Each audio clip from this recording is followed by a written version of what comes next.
now you're just gonna throw him away like trash? You could still hear the public doing boo, boo. You just know the EBU was salty about something. I would leave and I would never come back. I'm gonna keep it real. Oh my god, those two guys with like the underwear, they always give the 12 points to each other. As they should. I think the girl from Greece, she looks like a stereotypical high school bully. I think the Song of Cyprus is pretty basic. So hi guys, welcome back to my channel. Today I'm together with my brother William. Can you introduce yourself? I'm William, Ilona's brother, and today we're gonna film a mukbang and talk about some juicy Eurovision drama. So we just went through the KFC drive-thru and now we're gonna enjoy the meals and I'm really excited about it. You? Me too. I'm Yeah. actually very excited about the gossip. So Yeah. let's dig That in. too. We love the grease. I have a chicken burger and fries. And I also had the Fanta, well actually not the Fanta but the CC, because at KFC they don't have Fanta. And what did you get? So I got a twister wrap and fries too. It looks actually not like a lot of food, but it is. Trust me, when you eat this, you're gonna be full. And as a sauce, I got barbecue sauce, but look at the packaging. It's literally in a plastic wrap. Yeah. Because here where we live they changed the regulations, so they're not allowed to put it in plastic boxes, so now they're putting it in this kind what of is this? things. How am I gonna eat this? Yeah, and like not you make a really mess? have to put it like here on the fries and it's really messy, but well, we have to work with what we've got, you know? But anyway, Yeah. so I'm curious how this twister tastes, because I've had a spicy variant and when I ate that, oh my god, I broke up in a sweat.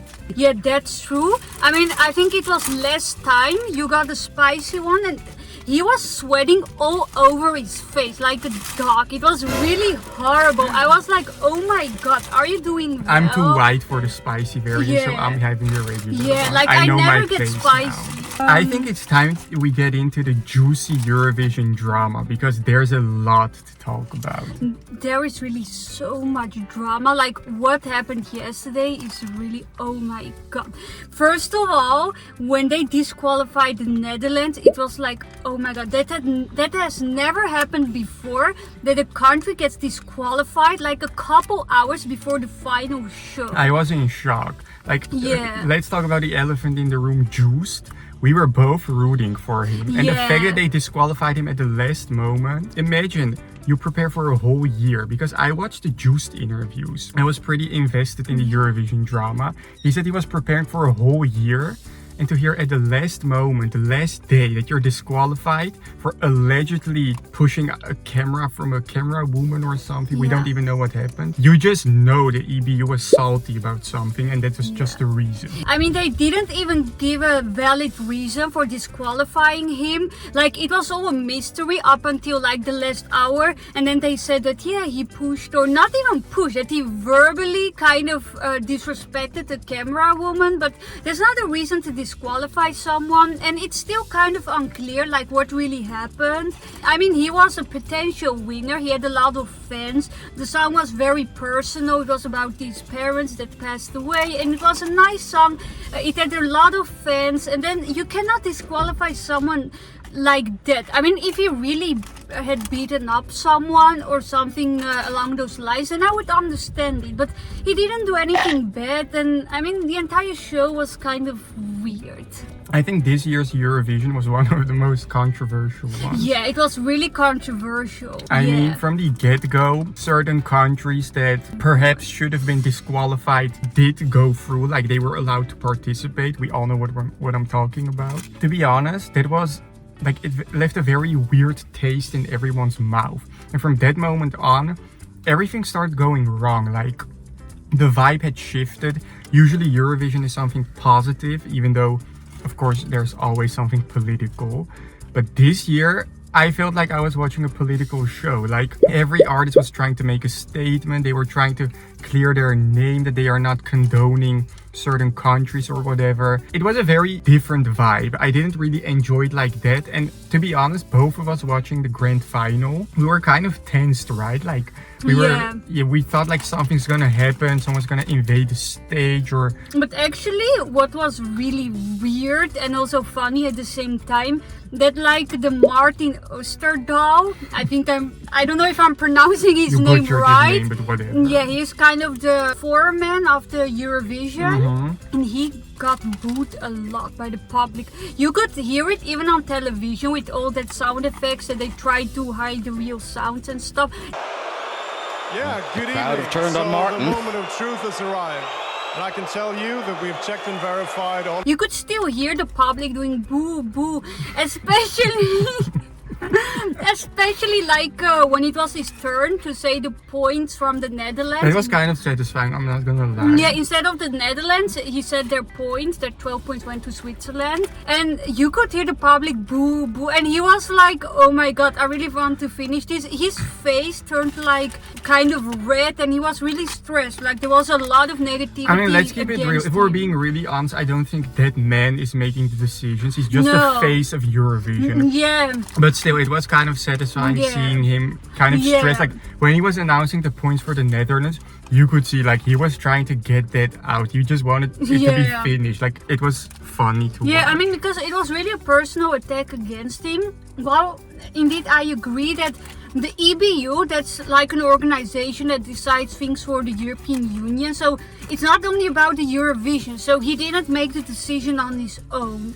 But he is like the foreman, like the face of the Eurovision, so... They could have at least mentioned the Netherlands, let's keep it real. Like they brushed over it, like even the running order, they didn't even update it. Yeah. There was a gap between the 4th and the 6th performance where the Netherlands would be. You could at least address it or talk about it. I mean, he was leading the polls, like up until the Eurovision, he was one of the contenders to win. And now we are just gonna throw him away like trash. Come on, Martin, you can do better. And if I was the Netherlands, like we spoke about this before, we would leave that. I would skip a year. I would skip Yeah. for at least a year because the Netherlands is one of those countries, like they hosted a couple years ago. They are pretty invested in this Eurovision stuff, and to disrespect the country like that on the very last day, I would leave and I would never come back. I'm gonna keep it real. Oh, this is really hard to do. It's so messy, like look.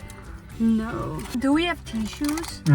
Yeah, right? Because, oh my god, it's so messy. Like, I actually got a large fry and they didn't give me a large fry, but whatever. I'm not gonna make a fuss about it. Yeah, because we're already in the car, so we're not gonna go back. But if we were in the restaurant, we would have said like, this ain't right, you know?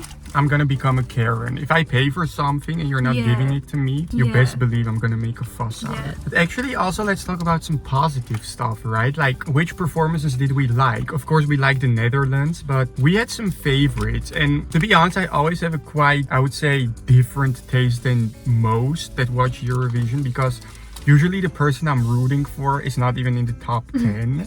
But anyway, who was your top 3 or top 4? My top 3, like the first place, the Netherlands. I really liked the performance. It was really touching, especially in the end when he talked about his parents.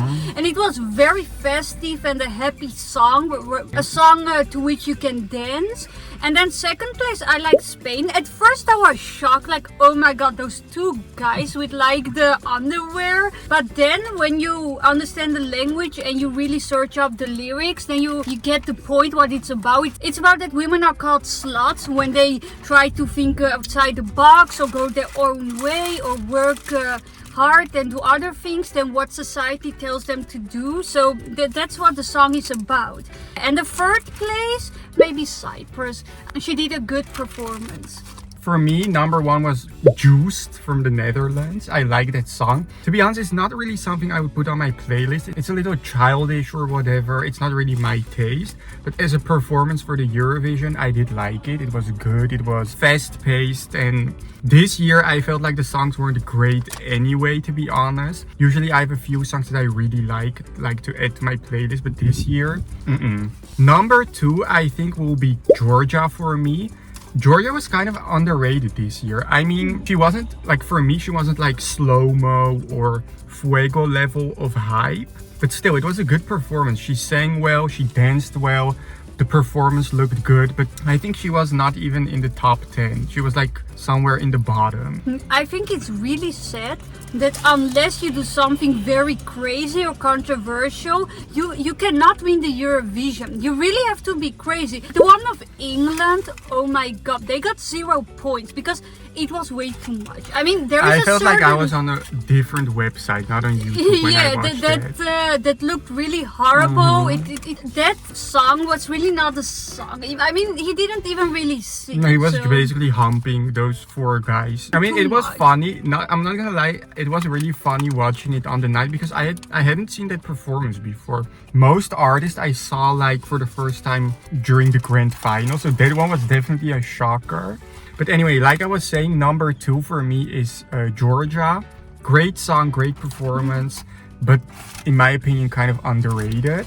Now for me, the 3rd place, I'm kind of on the fence. I want to say Greece, but the reason I'm kind of on the fence about it is because I do not like that girl. I think the girl from Greece, she looks like a stereotypical high school bully, you know what I'm saying? She's very... It's just a kind of a vibe she's giving off, and I think during this Eurovision there were a couple moments where that vibe was pretty much confirmed by stuff she did. The performance and song I did kind of like.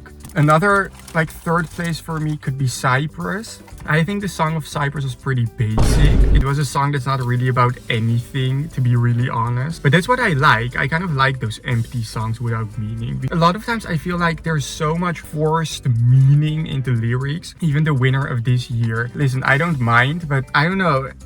In my opinion, not every song has to have a meaning. And I feel like sometimes the Eurovision should be won by just a dumb, basic song. And that was what Cyprus was. Actually, what happens to me, like almost every year, I'm like, oh my god, I'm not gonna watch this show again because the results are mostly horrible. Of course, like actually a couple years ago, the one of Italy, I liked it. So it's not Which always one?